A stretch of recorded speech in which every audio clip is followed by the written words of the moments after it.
Hello everyone and welcome to another video. Today I'm going to be trying something a little bit different. I was requested recently to try out this Tune Me challenge, which essentially is a challenge in which you are meant to kind of crop part of your face and complete the face attached to a photo in an animated style.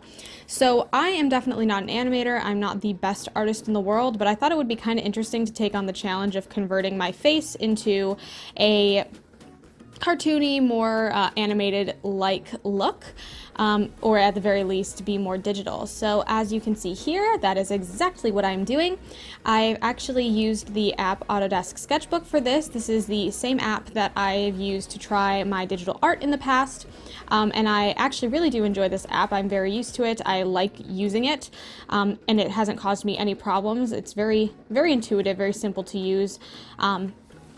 So to kind of keep things similar, I ended up kind of putting this like kind of light white overlay on the areas that I wanted to animate, and I just kind of lower the transparency there, or I think transparency is what I was looking for, the opaqueness of it, I guess. And I basically just went over top of that and did a little bit of tracing with a color that I pulled from the shadows of my face in the original photo. I used the eyedrop tool a lot here to kind of match colors from my actual face to the animated part of it, and I think that worked out really, really well. Actually, in the end, you'll notice that I actually went in and kind of blended the edges out, so it kind of looked like my face faded into that animated style a little more loosely, which I think was a kind of interesting take on it. I know usually there's like a big solid white line through it, and I do add that kind of later, and I'll post a video, or not a video, an image of that within this video toward the end.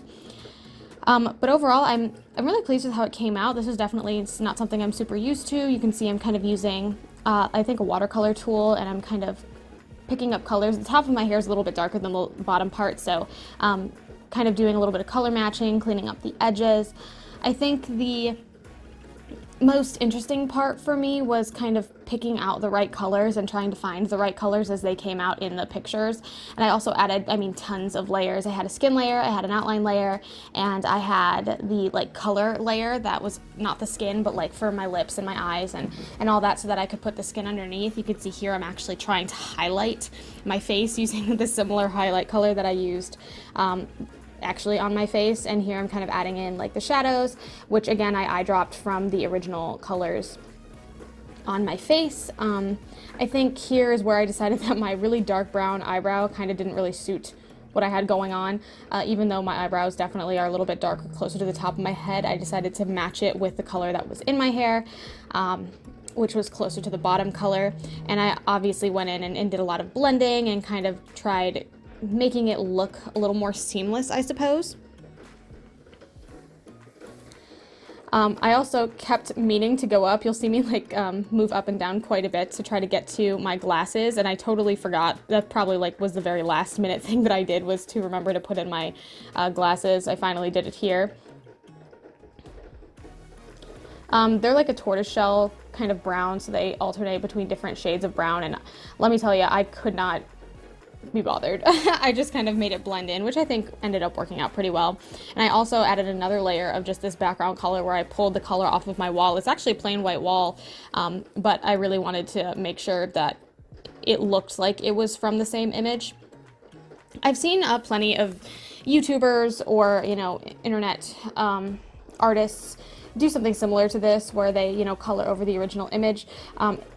Unfortunately, I don't think I'm confident enough in my portrait skills in any style to have done this without using the reference, and I think the effect of doing it with the reference actually turned out really, really cool, because it really does kind of look like there's a fade from one to the other. And I like the way that it turned out, so I know this may not be 100% the most in the spirit of the challenge, but I think it still turned out really well. You can see here I'm kind of taking away the true white and then using the white of my teeth instead, just to kind of make it look a little more correct. I'm adding in my eyeshadow, which wasn't super visible, but my eyes looked so much darker in the original, and I kept trying to maybe add some shadows underneath my eyes, but I really didn't want to put in the wrinkle lines, because I don't think that's the way that I like to do it in the original style. I sharpened up the points of the eyelashes a little bit with the eraser tool, and trying to once again make my eyes just a little bit darker. I think I ended up getting rid of this because it looks odd. I just couldn't find the right color. But yeah, this is the finished product, and here is the image with the kind of line through it. Nick told me that he wanted to see it with the stark contrast, and he thinks this looks better, so I included that as well. I know this is a bonus video for this week, but thank you so much for watching. If you're interested in what you saw, feel free to come back on Sunday. I post new videos every Sunday at noon Eastern Standard Time, and I would love for you to be there to join me as I do some more artsy crafty things. Thank you again so much, and hopefully I will be seeing you then. Bye!